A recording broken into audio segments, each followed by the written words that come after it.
الحمد لله نحمده ونستعينه ونستغفره ونؤمن به ونتوكل عليه ونعوذ بالله من شرور أنفسنا ومن سيئات أعمالنا من يهده الله فلا مضل له ومن يضلل فلا هادي له وأشهد أن لا إله إلا الله وحده لا شريك له وأشهد أن محمدا عبده ورسوله أرسله بالحق بشيرا ونذيرا وداعيا إلى الله بإذنه وسراجا منيرا أما بعد فإن خير الحديث كتاب الله وخير الهدي هدي محمد صلى الله عليه وسلم وشر الأمور محدثاتها وكل محدثة بدعة وكل بدعة ضلالة وكل ضلالة في النار. فاعوذ بالله السميع العليم من الشيطان الرجيم. بسم الله الرحمن الرحيم. لقد كان لكم في رسول الله أسوة حسنة لمن كان يرجو الله واليوم الآخر وذكر الله كثيرا. وعن عائشة رضي الله عنها قالت قال رسول الله صلى الله عليه وسلم خيركم خيركم لأهله وأنا خيركم لأهلي. رواہ البخاری. تمام تعریفیں اس اللہ کے لیے جس نے ہمیں پیدا کیا، ساری نعمتوں سے نوازا اور ہمیں اپنی بندگی کا حکم نبیوں کے ذریعے سے، آسمانی کتابوں کے ذریعے سے دیا. درود و سلام ہو اللہ کے نبی صلی اللہ علیہ وسلم پر، آپ کے صحابہ کرام، تابعین اور تبع تابعین سے اللہ راضی ہو. اللہ تعالیٰ ان سب کے خدمات قبول فرمائے اور انہیں جنت نصیب فرمائے اور ہمیں بھی نیک عمل کی توفیق نصیب فرمائے. محترم حضرات، ابھی آپ کے سامنے سورہ احزاب کی ایک آیت، بخاری شریف کی ایک حدیث آپ کے سامنے رکھا. سورہ احزاب کی آیت میں اللہ تعالیٰ نے بیان فرمایا لقد کان لکم فی رسول اللہ اسوۃ حسنہ، تمہارے لیے اللہ کے رسول علیہ السلام کی زندگی میں بہترین نمونہ ہے، ایک آئیڈیل ہے، خاص کر ان لوگوں کے لیے جو اللہ سے ملنے کی امید رکھتے ہیں، آخرت پر یقین رکھتے ہیں اور کثرت سے اللہ کو یاد کرتے ہیں. حضرت عائشہ صدیقہ بنت صدیق رضی اللہ عنہما فرماتی ہیں اللہ کے نبی علیہ السلام نے فرمایا تم میں سے بہترین لوگ وہ لوگ ہیں جو اپنے گھر والوں کے حق میں اچھے ہیں، بہتر ہیں، اور میں اپنے گھر والوں کے حق میں بہتر ہوں. قرآن اور حدیث میں اللہ کے رسول صلی اللہ علیہ وسلم کی زندگی کا جب مطالعہ کرتے ہیں، خاص کر آپ کی گھریلو زندگی سے متعلق قرآنی آیات اور احادیث سے معلوم ہوتا ہے کہ آپ صلی اللہ علیہ وسلم کی زندگی اللہ کی بندگی میں گزرتی تھی. آپ ہمارے لیے ایک بہترین نمونہ ہیں. ہم لوگ آپ کا نام لیتے ہیں اور آپ پر ایمان لاتے ہیں، لیکن ہماری زندگی میں اللہ کے رسول علیہ السلام کی زندگی کا جو بہت سارا اہم پہلو ہے، بہت سارا اہم حصہ ہے، وہ ساری چیزیں نظر نہیں آتی جو اللہ کے رسول علیہ السلام کی زندگی میں ہمیں نظر آتی ہیں. تو بتانے کا مقصد یہ ہے کہ ہم مسلمان اللہ کے رسول علیہ السلام کو اپنا آئیڈیل مانیں، نمونہ بنائیں اور ہماری زندگی کو بھی آپ کی زندگی کی طرح بنانے کی پوری کوشش کریں. اللہ کے رسول صلی اللہ علیہ وسلم کی زندگی کو اگر ہم دیکھیں تو نماز فجر سے ہم شروع کرتے ہیں. نماز فجر سے آپ فارغ ہوتے، ذکر و اذکار سے فارغ ہوتے، اشراق تک ذکر و اذکار میں مشغول رہتے، پھر اشراق کی نماز سے فارغ ہو کر گھر تشریف لاتے صلی اللہ علیہ وسلم، اور گھر والوں سے پوچھتے کہ کچھ کھانے کے لیے ہے تو لے کر آؤ. تو حدیثوں میں آتا ہے ازواج مطہرات رضوان اللہ علیہن کے گھروں میں عام طور پر کچھ بھی نہیں ہوتا تھا. کبھی ایسا ہوا کہ جب پوچھا تو کہا گھر میں کچھ بھی نہیں ہے. تب آپ نے فرمایا اذن انا صائم، چلو میں آج نفل روزے سے ہوں. گھر میں ہے تو کھا لیے، نہیں ہے شکوہ شکایت نہیں، نفل روزے سے کام شروع کر لیے. اللہ کی بندگی جو ہے نفل روزے سے بھی ہوتی تھی. بلکہ حضرت عائشہ صدیقہ بنت صدیق رضی اللہ عنہ فرماتی ہیں کہ ہمارے گھروں میں کبھی ایسا ہوتا 2 چاند 3 چاند نظر آ جاتا لیکن گھروں میں چولہا نہیں جلتا تھا۔ کسی نے پوچھا آخر گزارا کیسے ہوتا تھا؟ تو حضرت عائشہ صدیقہ رضی اللہ عنہا نے بیان کیا کہ ہمارا گزارا جو ہے 2 چیزوں سے ہوتا تھا، الاسودان الماء والتمر، پانی تھا، کھجور تھا، اس پر گزارا کر لیتے۔ اور ہمارے کچھ پڑوسی تھے جو ہمارے لیے دودھ وغیرہ بھیج دیتے تھے، کبھی کوئی پکا کے کوئی کبھی بھیج دیے، لیکن گزارا ہو جاتا تھا، لیکن شکوہ شکایت نہیں تھی۔ اگر کچھ ہے گھر میں تو آپ صلی اللہ علیہ وسلم کا معمول یہ تھا، ما عاب رسول اللہ صلی اللہ علیہ وسلم طعاما قط، کسی کھانے پر آپ نے عیب نہیں لگایا۔ ان اشتہاہ اکلہ والا ترکہ، پسند آ گیا تو کھا لیے، نہیں ہے تو چھوڑ دیے، لیکن شکوہ شکایت یا کھانے پر عیب لگانا یہ آپ کی عادت نہیں تھی۔ بلکہ آپ صلی اللہ علیہ وسلم اپنے گھر والوں سے بڑی محبت کرتے تھے، خاص کر پہلی بیوی حضرت خدیجہ الکبریٰ رضی اللہ عنہا۔ آپ سے اگرچہ کہ عمر میں بڑی تھی، آپ نے بہت محبت کیا ان سے، بلکہ حضرت عائشہ فرماتی ہیں رضی اللہ عنہا، ان کی وفات کے بعد بھی اکثر ان کا ذکر خیر ہوتا تھا، مجھے غیرت آ جاتی تھی، تو میں کبھی پوچھ بھی لیتی، کیا کب دیکھے تو آپ جو ہے حضرت خدیجہ کا ہی ذکر خیر کرتے رہتے ہیں۔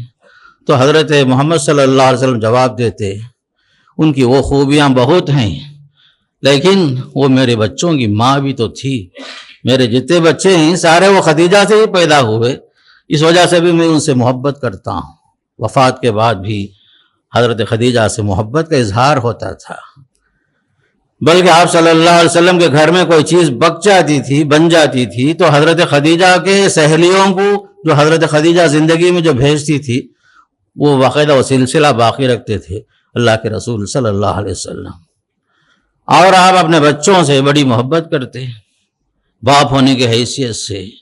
حضرت فاطمہ رضی اللہ عنہا جب گھر میں آتی تھی، پیارے نبی صلی اللہ علیہ وسلم اٹھ کر کھڑے ہو جاتے، ان کا ہاتھ پکڑتے، بوسہ دیتے، پھر آپ کو اپنے مجلس میں بٹھا لیتے۔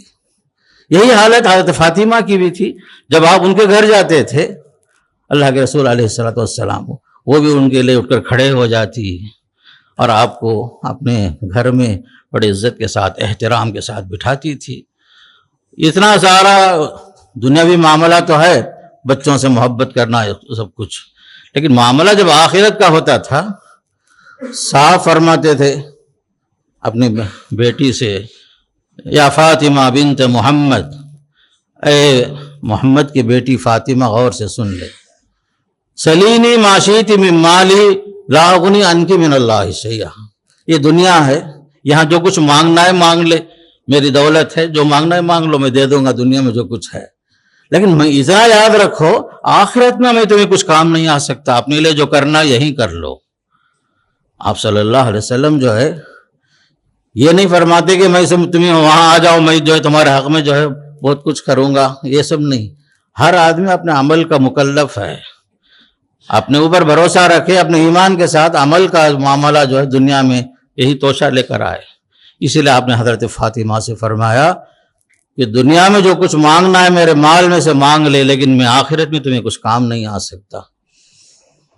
اللہ کے نبی علیہ الصلوۃ والسلام، آپ کی زندگی میں دیکھیے خوشی کے لمحات بھی آئے، غم کے لمحات بھی آئے، بچیاں بھی تھی، بچے بھی پیدا ہوئے، ابراہیم پیدا ہوئے، اتفاق سے اس دن جو ہے سورج گرہن ہو گیا۔ وہ زمانہ جاہلیت میں تصور تھا اگر کسی بڑے آدمی کی وفات ہو جائے تو سورج گرہن ہوتا ہے، لوگوں نے یہ بات کرنا شروع کی، تو آپ نے فوراً جو ہے اس کا تدارک کیا، لوگوں کے غلط خیال کی آپ نے اصلاح فرمایا ان الشمس والقمر آیتان من آیات اللہ۔ اگر اس جگہ میں ہوتا اور آپ ہوتے تو ضرور بولتے کہ ہاں ہمارے گھر کا ہر آدمی بہت اہم ہے، اس وجہ سے سورج بھی غم میں شریک ہے، بول سکتے تھے ہم لوگ، لیکن آپ نے فرمایا کہ نہیں، سورج گرہن یا چاند گرہن کا معاملہ جو ہے یہ سب اللہ کی نشانیاں ہیں، سورج اور چاند اللہ کے مخلوق ہیں، اللہ کی نشانیاں ہیں، اس سے کسی کی موت سے کوئی تعلق نہیں ہے، یہ کسی کی موت کی وجہ سے، کسی کی حیات کی وجہ سے جو ہے اس میں سورج گرہن نہیں ہوتا، چاند گرہن نہیں ہوتا، آپ نے صاف صاف اعلان فرمایا۔ پھر ابراہیم کی وفات جب ہوئی، آپ صلی اللہ علیہ وسلم کے آنکھوں سے آنسو رواں ہوئے۔ پوچھنے والے نے پوچھا یا رسول اللہ آپ بھی رو رہے ہیں کیا؟ آپ رسول ہونے کے باوجود روتے ہیں کیا؟ تعجب ہوا لوگوں کو۔ اس پر آپ نے فرمایا ہاں ان العین تدمع والقلب یحزن ولا نقول الا ما یرضی ربنا، ہاں آنکھیں روتی ہیں، آنسو بہاتی ہیں اور دل رنجیدہ ہوتا ہے، لیکن زبان وہی کہتی ہے جو ہمارا رب کو پسند ہے۔ ہم زبان سے کوئی شکوہ شکایت نہیں کریں گے۔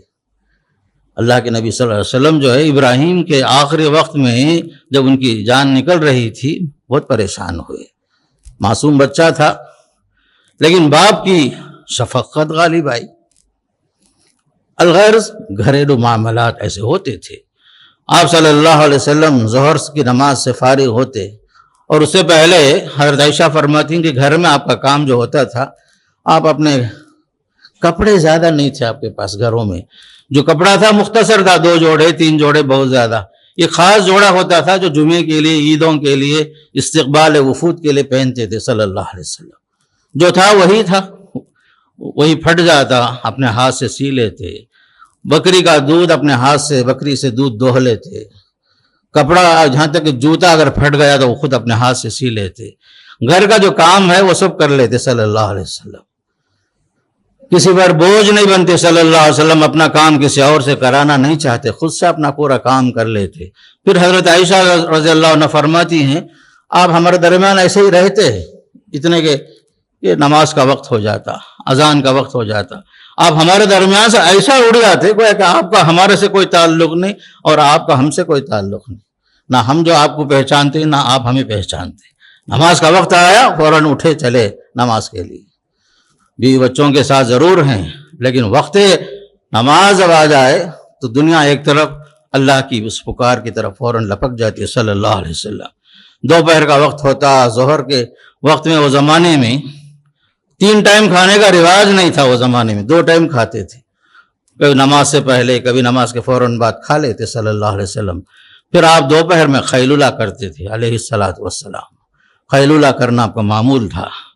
فرمایا ان خیلو، لوگوں خیلولہ کرو، ان شیطان لا یخیل، شیطان خیلولہ نہیں کرتا، آپ لوگ خیلولہ کرو۔ آپ فرماتے تھے دوپہر کے وقت میں تھوڑی دیر آرام کر لو، اس سے جو ہے رات کے قیام اللیل میں آسانی ہوگی، نشاط آئے گا۔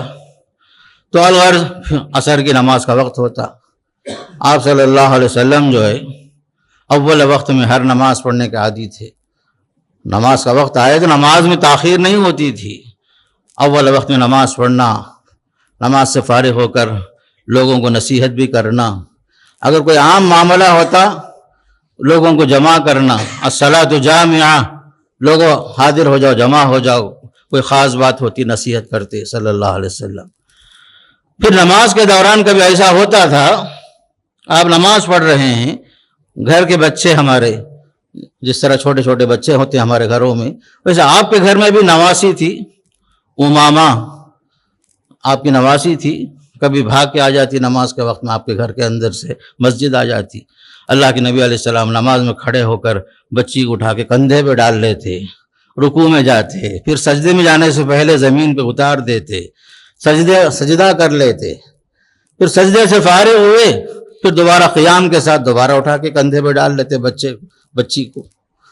یہی حالت تھی، یہاں تک کہ حضرت حسن اور حسین رضی اللہ عنہما جو آپ کے نواسے ہیں، جب یہ پیدا ہوئے تو آپ صلی اللہ علیہ وسلم نے نانا کی حیثیت سے آگے بڑھ کے آپ نے عقیقہ کیا، حالانکہ باپ حضرت علی موجود ہیں، لیکن نانا کی شفقت اور محبت کا عالم دیکھو، آپ نے اپنے نواسوں کی طرف سے عقیقہ آپ نے فرمایا، اور یہ بچے چھوٹے چھوٹے رینگنے لگے، چھوٹے بچے تھے حسن اور حسین، آ جاتے کبھی نماز کے وقت میں۔ ایسا ہوا ایک بار سجدے میں ہی اللہ کے رسول نماز پڑھاتے ہوئے جماعت کی نماز پیٹھ کے اوپر سوار ہو گئے، بچے پیٹھ کے اوپر سوار ہو گئے، حدیث میں آتا ہے فاطال السجود، سجدہ آپ نے طویل کیا یہاں تک کہ یہ بچے نیچے نہ اتر جائے۔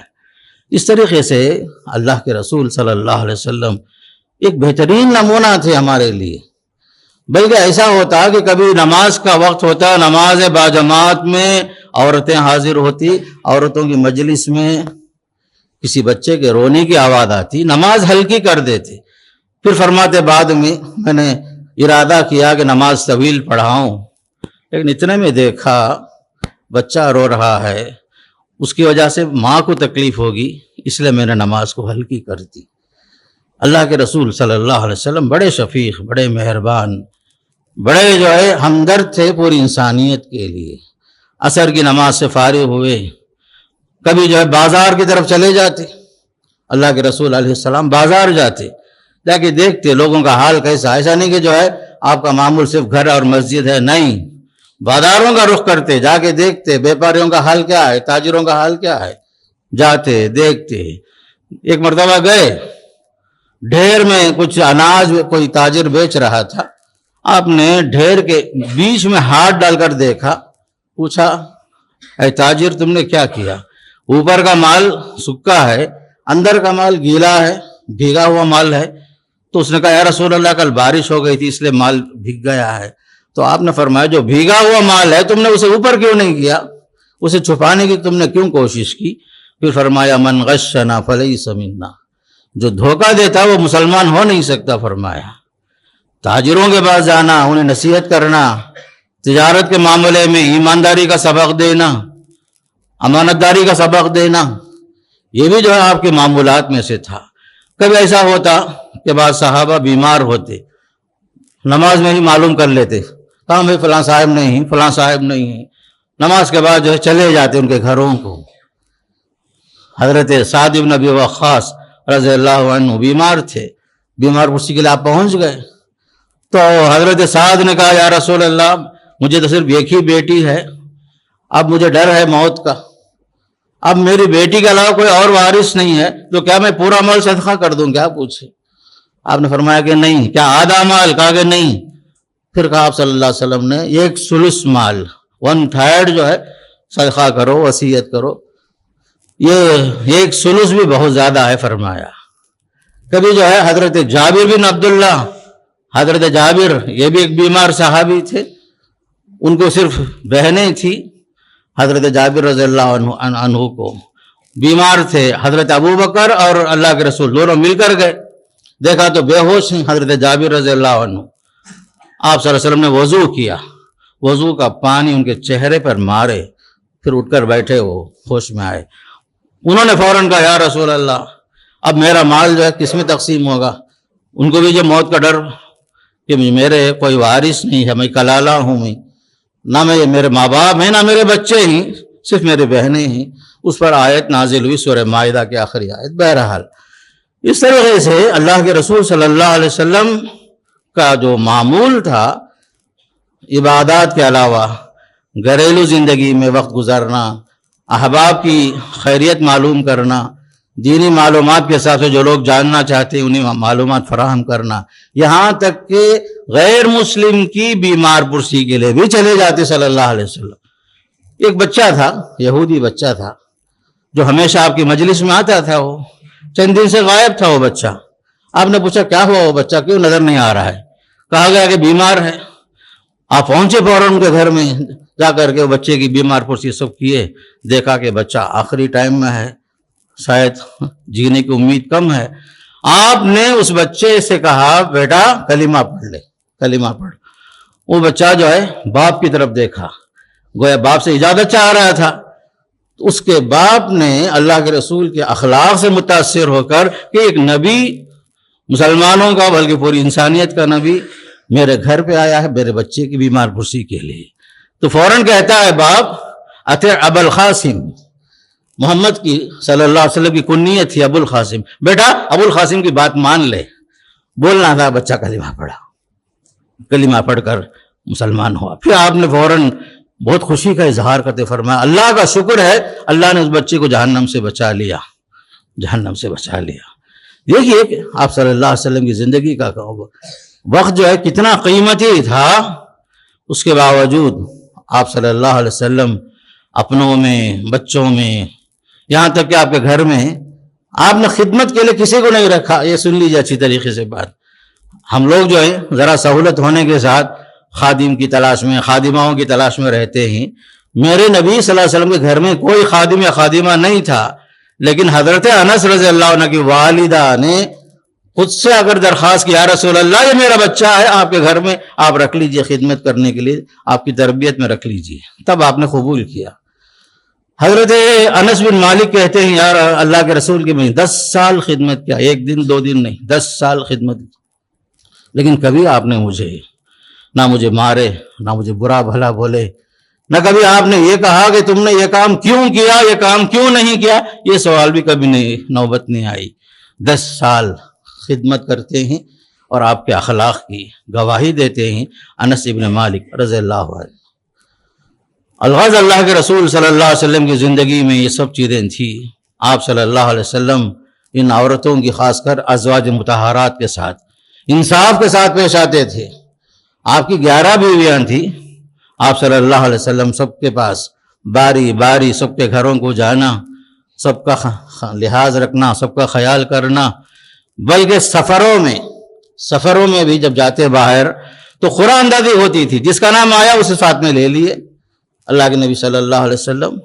یہاں تک کہ ایک بار ام سلمہ رضی اللہ عنہ کی باری آئی، صلح حدیبیہ کا موقع تھا، آپ صلی اللہ علیہ وسلم عورتوں کے مشوروں کو بھی آپ قبول کرتے تھے، یہ نہیں سمجھتے کہ عورت کا مشورہ جو ہے قابل قبول نہیں ہے، عورت جو ناقص العقل ہے، ایسا رد نہیں کرتے تھے۔ حضرت ام سلمہ سے مشورہ لیا گیا، صلح حدیبیہ کا موقع ہے، عمرے کے لیے لوگ نکلے ہیں، مشرکین مکہ مکرمہ آنے سے روک رہے ہیں، آئندہ سال آنے پر اصرار کر رہے ہیں، آخر کار آئندہ سال آنے کے لیے تیار ہوئے اور آپ نے احرام کھول کر وہیں حلال ہو گئے حدیبیہ کی جگہ میں۔ صحابہ سے کہا آپ لوگ حلال ہو جائیے، آئندہ سال ہم لوگ جو عمرہ کریں گے۔ صحابہ غم کی وجہ سے کوئی اطاعت نہیں کر رہے، فرما بردار نہیں کر رہے تھے، پریشان ہوئے صلی اللہ علیہ وسلم۔ گھر میں داخل ہوئے، ام سلمہ سے کہا کیا ہو گیا ہے، لوگ میری بات نہیں مان رہے ہیں۔ آپ نے فرمایا کہ یہاں مسئلہ جو ہے نافرمانی کا نہیں ہے یا رسول اللہ، یہاں لوگوں پر غم مسلط ہو گیا ہے، غم سوار ہے۔ ایک زمانے کے بعد مکہ جانے کے لیے آئے تھے لوگ، جب انہیں روک دیا گیا ہے تو ان کے اوپر یہ کیفیت طاری ہوئی ہے۔ آپ ایسا کیجئے، آپ خود جا کر کے احرام کھول کر حلال ہو جائیے، پھر اس کے بعد دیکھیے صحابہ بھی ایسا ہی کریں گے۔ تو آپ نے حضرت ام سلمہ رضی اللہ عنہ کے مشورے سے ایسا کیا آپ نے، تو صحابہ بھی اس کے بعد حلال ہو گئے۔ الغرض بتانے کا مقصود یہ ہے کہ آپ صلی اللہ علیہ وسلم کی گھریلو زندگی میں سادگی تھی، نہ کھانے کا معیار بہت اونچا تھا، نہ جو رہن سہن کا معیار کوئی اونچا تھا، نہ لباس پر لباس فاخرہ کی کوئی تلاش تھی، نہ جو ہے آپ کے رہن سہن میں کوئی زیادہ فرق تھا، بالکل سیدھے سادے رہتے تھے۔ بس صحابہ جو ہے قریب کے بادشاہوں کے پاس جاتے تھے، آتے تھے سفیر کی حیثیت سے، آ کے بتاتے یا رسول اللہ یہ دنیا کے بادشاہوں کا حال ہم نے دیکھا ہے، اور آپ تو سید الاولین والآخرین ہیں، آپ کی زندگی کا یہ حال ہے، بول کر آپ کی سادگی کو دیکھ کر روتے تھے۔ تب آپ نے فرمایا یہ دنیا ان کے واسطے ہے، ہمارے واسطے آخرت ہے، ہم دنیا کے واسطے نہیں ہیں۔ ہماری نظروں میں دنیا عام نہیں ہے، یہ دنیا جو آخرت کے لیے کھیتی ہے، بس آخرت یہی ابدی زندگی ہے۔ ہم لوگ یہاں 4 دن کے مہمان ہیں، اس سے زیادہ نہیں، 2 دن انتظار میں گزر جاتے ہیں، 2 دن جو ہے امیدوں میں گزر جاتے ہیں، یہ دنیا بس اتنی ہی ہے۔ کبھی فرماتے یہ دنیا کیا ہے، ایک مسافر کے لیے، تھکا ماندہ مسافر کسی دھوپ کے وقت میں کسی سایہ درخت کے نیچے تھوڑی دیر کے لیے آرام کرتا ہے، پھر نکل جاتا ہے۔ بلکہ آپ فرماتے ہماری مثال کیا ہو، کن فی الدنیا کانک غریب، تم دنیا میں ایسے رہو جیسے ایک اجنبی رہتا ہے بس، او عابر سبیل، یا راستہ گزرنے والا جیسے رہتا ہے ویسے گزارو۔ اللہ کے رسول علیہ السلام نے پریکٹیکل طور پر ایسے ہی گزارے۔ دنیا میں کوئی بادشاہ یا کوئی لیڈر، کوئی رہبر ایسا نہیں گزرا جس کی زندگی میں اللہ کے رسول کی زندگی کا نمونہ نظر آتا ہو۔ نہ کوئی وہاں جو ہے مال و دولت کا ذخیرہ ہے، کچھ بھی نہیں ہے۔ وہاں جو ہے وفات سے پہلے بھی گھر میں اناج نہیں ہے کھانے کے لیے، یہودی کے گھر میں، یہودی کے پاس زرہ رکھ کر گیہوں وغیرہ لیے تھے، جو وغیرہ لیے تھے اللہ کے رسول صلی اللہ علیہ وسلم۔ بالکل سیدھی سادی زندگی، بلکہ آپ کا حکم ہی یہی تھا، ازہد فی الدنیا یحبک اللہ وازہد فیما فی ایدی الناس یحبک الناس۔ دنیا سے بے رغبتی اختیار کرو، اللہ تم سے محبت کرے گا۔ یہ دنیا جو ہے دل لگانے کی جگہ نہیں ہے، بل توثرون الحیات الدنیا، تم لوگ دنیا میں ہر چیز میں معیاری زندگی گزارنا چاہتے ہو، دنیا سے محبت کرتے ہو، حالانکہ دنیا جو ختم ہونے والی، والآخرۃ خیر وابقیٰ، آخرت باقی رہنے والی ہے اور وہی بہتر ہے۔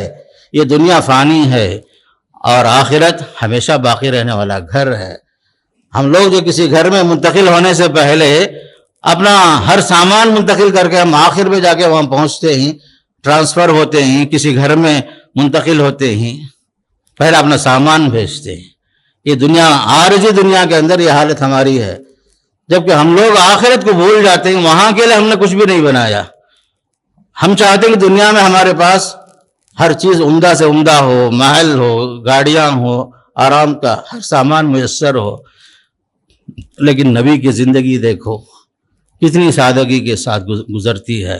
خچر پر سوار ہو رہے ہیں صلی اللہ علیہ وسلم، کبھی پیدل چل کے جا رہے ہیں سفروں میں پیارے نبی صلی اللہ علیہ وسلم، کبھی اونٹوں پہ سوار ہو کے جا رہے ہیں صلی اللہ علیہ وسلم، لیکن معاملہ کیا ہے؟ بالکل سادگی ہی سادگی، زاہدانہ زندگی، عابدانہ زندگی، پھر شاکرانہ زندگی۔ نماز میں بھی کھڑے ہیں، خاص کر قیام اللیل کا معاملہ دیکھو، کھڑے ہیں رات میں، لمبی لمبی نمازیں پڑھ رہے، لمبی لمبی نماز پڑھتے ہیں، پیروں میں ورم آ جا رہا ہے۔ کہنے والے کہتے ہیں یا رسول اللہ صلی اللہ علیہ وسلم، آپ کے پیروں میں ورم آ گیا ہے، آپ اتنی لمبی نماز کیوں پڑھتے ہیں جبکہ آپ کے اگلی پچھلے سارے گناہ معاف کر دیے گئے؟ تو آپ فرماتے افلا اکون عبدا شکورا، کیوں نہ میں جو ہے اللہ کا شکر گزار بندہ نہ بن جاؤں؟ جب اس نے میرے اوپر اتنا احسان کیا کہ میرے اگلے پچھلے سارے گناہ معاف کر دیے، تو میں کیوں نہ جو ہے اس کا شاکر بندہ کیوں نہ بن جاؤں، شکر گزار نہ بن جاؤں؟ تو ہر لحاظ سے آپ دیکھو اللہ کے نبی صلی اللہ علیہ وسلم کی گھریلو زندگی میں ایسا نہیں کہ جو ہے پورا زندگی گزارنے کے لیے دنیا کے لیے لمبا چوڑا پلاننگ ہے، نہیں، سادگی ہی سادگی، نہ کھانے کا معاملہ، نہ رہن سہن کا معاملہ، نہ لباس کا معاملہ، ہر چیز میں سادگی ہی سادگی۔ بلکہ آپ کا حال یہ تھا، کبھی ظہر کا ٹائم ہوتا، ظہر کے بعد آرام کر رہے ہوتے، خیل اللہ کا وقت ہوتا، وہ اتنے میں باہر سے کچھ وفود آ جاتے، باہر سے دیہاتی لوگ آتے، غیر تعلیم یافتہ لوگ بیچارے آ جاتے، باہر کھڑے ہو کر ادب کے بغیر یا محمد اخرج، اے محمد باہر نکلو، ایسے آواز نکالتے۔ قرآن مجید میں اللہ نے سورہ حجرات میں آیتیں نازل فرمائی، ان الذین ینادونک من وراء الحجرات اکثرهم لا یعقلون، جو لوگ اللہ کے نبی کو کمروں کے پیچھے سے پکارتے ہیں یا محمد اخرج بول کر، اکثر لوگ عقل نہیں رکھتے، ہوش نہیں ان لوگوں کو۔ وَلَوْ أَنَّهُمْ صَبَرُوا حَتَّى تَخْرُجَ إِلَيْهِمْ لَكَانَ خَيْرًا لَهُمْ، اگر یہ لوگ ذرا صبر کر لیتے، آپ کے نکلنے کا انتظار کر لیتے تو ان کے حق میں بہتر تھا، آپ اسے بھی برداشت کر لیتے۔ کبھی ایسا ہوتا نماز کا وقت ہوتا، نماز میں ہی رہتے، کچھ لوگ آ جاتے باہر سے، دیہاتی لوگ بھی آتے، آ کر کے چونکہ آپ کی کوئی خاص جگہ نہیں تھی، بیٹھک کی کوئی خاص جگہ نہیں تھی، صحابہ کے درمیان 4 میں 5 مل کر بیٹھ جاتے صلی اللہ علیہ وسلم، درمیان میں امتیازی شان نہیں ہوتی تھی، نہ لباس سے پہچانے جاتے تھے، نہ بیٹھک سے پہچانے جاتے تھے۔ آنے والا باہر سے مہمان پوچھتا من منکم محمدا، آپ لوگوں میں کون بھائی محمد ہو؟ یہاں ایسا سوال کرتے تھے آنے والے، آپ لوگوں میں محمد کون ہے ہو صاحب؟ بعد میں کہا جاتا کہ آپ ہی محمد صلی اللہ علیہ وسلم۔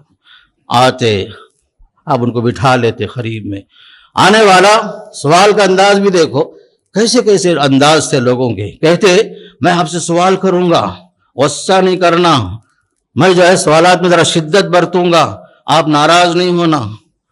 ٹھیک ہے، آپ صلی اللہ علیہ وسلم جو ہے سب میں جو ہے اطمینان سے اس کے سوالات کا جوابات دیتے صلی اللہ علیہ وسلم۔ کبھی ایسا ہوتا کوئی آ جاتا، بھائی دیہاتی لوگ ہوتے تھے اکثر و بیشتر، باہر سے آتے، مسجد میں پیشاب بھی کر دیتے، صحابہ ان کو ڈانٹنے کے لیے بھاگتے، فرماتے نہیں چھوڑ دو بھائی، چھوڑ دو، جب پیشاب ہی کر رہا ہے چھوڑ دو، دعو، پھر فرماتے اس کے پیشاب پر پانی بہا دو، پھر اس کے بعد اسے بلا کر سمجھاتے دیکھو بھائی یہ مسجد ہے، اللہ کا گھر ہے، مساجد میں پیشاب نہیں کرنا، یہاں عبادت کی جگہ ہے، یہ ذکر و اذکار کی جگہ ہے، یہ یہ اللہ کا پاکیزہ گھر ہے، یہ سمجھاتے اسے، ایسا نہیں کہ غصے میں ڈانٹتے اسے۔ حضرت عائشہ صدیقہ رضی اللہ عنہ فرماتی ہیں کبھی آپ نے کسی عورت کو، کسی خادم کو، کسی غلام کو کبھی آپ نے نہیں مارا، کسی کے گال پر تماچا نہیں مارے، نہ کبھی آپ نے گالی دی، نہ کبھی آپ سخت مزاج کے ساتھ پیش آئے کسی کے ساتھ، بلکہ آپ کی حالت ایسی تھی مدینے میں چلتے چلتے اگر کوئی لونڈی مدینے کی بیچ راستے میں کھڑا لیتی، آپ کھڑے ہو کر اطمینان سے اس کے پورے مسائل سنتے تھے، اور وہ جہاں چاہتے لے کے جاتی تھی اسے، آپ صلی اللہ علیہ وسلم، آپ علیہ السلام کو لے کے جاتی تھی۔ لیکن آپ کی سادگی ہی سادگی تھی میرے دوستوں، کبھی ناراض نہیں ہوتے، کبھی غصہ نہیں ہوتے، کبھی جو ہے اپنوں سے بھی تکلیف پہنچتی، کبھی غیروں سے تکلیف پہنچتی، دشمنوں سے تکلیف پہنچتی، آپ نے کبھی لعنت کے الفاظ استعمال نہیں کیے۔ بعض مرتبہ صحابہ کہتے یا رسول اللہ فلاں قبیلہ نافرمان ہو گیا، بد دعا کیجئے، بد دعا کیجئے۔ آپ اس کے حق میں فرماتے اللہم اہدی دوسا واہدی بہم واتی بہم، اے اللہ قبیلہ دوس کو ہدایت سے نواز دے۔ لوگ مطالبہ کر رہے ہیں آپ سے کہ بد دعا کیجئے، لیکن میرے نبی فرما رہے ہیں اللہ میری قوم نادان ہے۔ طائف کا واقعہ بھی اتنا ہی تھا، تکلیفیں سہتے ہی پھر بھی جو ہے بد دعا کے بجائے دعا دیتے ہیں، ہدایت کی دعا دیتے ہیں۔ یہ سیکھنا ہے ہمیں اللہ کے رسول کی زندگی میں، غصہ ہونا، ناراض ہونا، لعنت کے الفاظ استعمال کرنا، کسی کے حق میں جو ہے برس جانا، یہ جو شیطانی عمل ہوتا ہے، غصہ جو شیطان کی طرف سے ہوتا ہے۔ الغرض گھریلو زندگی ایک اللہ کے رسول کی نمونے کی زندگی ہے، اور خواتین کے لیے ازواج مطہرات نمونہ ہیں، اور آپ صلی اللہ علیہ وسلم ہم سب کے لیے بھی نمونہ ہیں۔ ہم سب جو ہیں اس حدیث پر دوبارہ غور کریں، آپ نے فرمایا کہ آپ کے دوست و احباب، ملنے جلنے والے آپ کو سرٹیفکیٹ دیں گے آپ اچھے آدمی ہیں، وہ جو ہے سرٹیفکیٹ قابل قبول نہیں ہے۔ آپ کے اچھے ہونے کی دلیل کون ہے؟ خود آپ کے گھر والے، آپ کی بیوی، گھر والے، ماں باپ آپ کے حق میں گواہی دیں کہ آپ اچھے آدمی، بہتر آدمی ہیں۔ اس لیے کہ احباب کے درمیان ایک آدمی کا رنگ ڈھنگ کچھ اور ہوتا ہے، گھر والوں کے ساتھ اس کا رنگ ڈھنگ کچھ اور ہوتا ہے، لیکن صحیح معنی میں اچھا آدمی کون ہے؟ جس کے گھر والے جس سے خوش ہیں، جس کے گھر والے جس سے جو ہیں مطمئن ہیں، اور گھر والے جس کے حق میں جو ہے اچھی کلمات سے نوازتے ہیں، یہ اچھا آدمی ہوتا ہے۔ اب ہمارے نبی کے بارے میں 9 بیویاں گھر میں ہیں، کسی نے کبھی شکایت نہیں کی، کبھی ناراض نہیں ہوئے، سب نے کہا آپ سب سے اچھے آدمی تھے، بہتر آدمی تھے، بہتر شوہر تھے۔ یہ ہے ہمارے نبی کی زندگی کا مختصر خاکہ۔ میں اللہ سے دعا کروں پروردگار مجھے بھی اور آپ کو بھی، اللہ کے رسول صلی اللہ علیہ وسلم بھی جس طرح ہم ایمان لاتے ہیں، آپ کی زندگی کو ہمیں نمونہ بنانے کے اللہ ہمیں توفیق نصیب فرمائے۔ اقول قولی ھذا استغفر اللہ لی ولکم ولسائر المسلمین من کل ذنب فاستغفروہ انہ هو الغفور الرحیم۔